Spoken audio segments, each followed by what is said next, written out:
आखिर क्यों पल में। বলিউডের মিষ্টি কন্যা শ্রদ্ধা কাপুর ব্যক্তিগত জীবনকে বরাবরই পর্দার আড়ালে রাখতে পছন্দ করেন।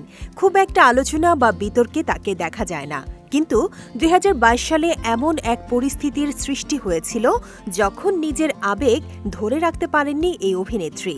ঘরের কোণে হাউমাউ করে কান্নায় ভেঙে পড়েছিলেন তিনি। সম্প্রতি শ্রদ্ধার মাসি তেজস্বিনী কোলহাপুরী সেই দুঃসহ স্মৃতির কথা প্রকাশ্যে এনেছেন।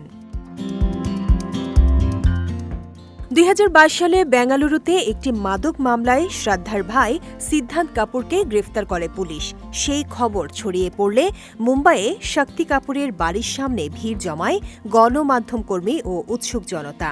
তবে পরিস্থিতি জটিল হয়ে ওঠে যখন একটি রাজনৈতিক দলের কর্মীরা শ্রদ্ধার বাড়ির সামনে জড়ো হয়ে স্লোগান দিতে শুরু করেন।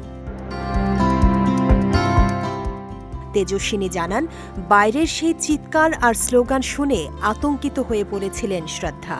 একদিকে ভাইয়ের গ্রেফতার, অন্যদিকে বাড়ির দোরগোড়ায় রাজনৈতিক হাঙ্গামা, সব মিলিয়ে মানসিকভাবে বিপর্যস্ত হয়ে পড়েন তিনি। সহ্য করতে না পেরে ঘরের ভেতরে কান্নায় ভেঙে পড়েন অভিনেত্রী।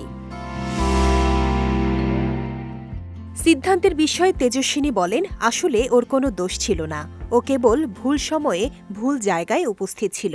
পরবর্তীতে ওই মামলায় সিদ্ধান্ত নির্দোষ প্রমাণিত হলেও সেই সময়কার হেনস্থা শ্রদ্ধা কাপুরের মনে গভীর ক্ষত তৈরি করেছিল। মাসির দাবি, দাদার উপর আসা ওই বিপদ এবং বাইরের নোংরা রাজনীতি সহ্য করা শ্রদ্ধার জন্য ছিল ভীষণ যন্ত্রণাদায়ক।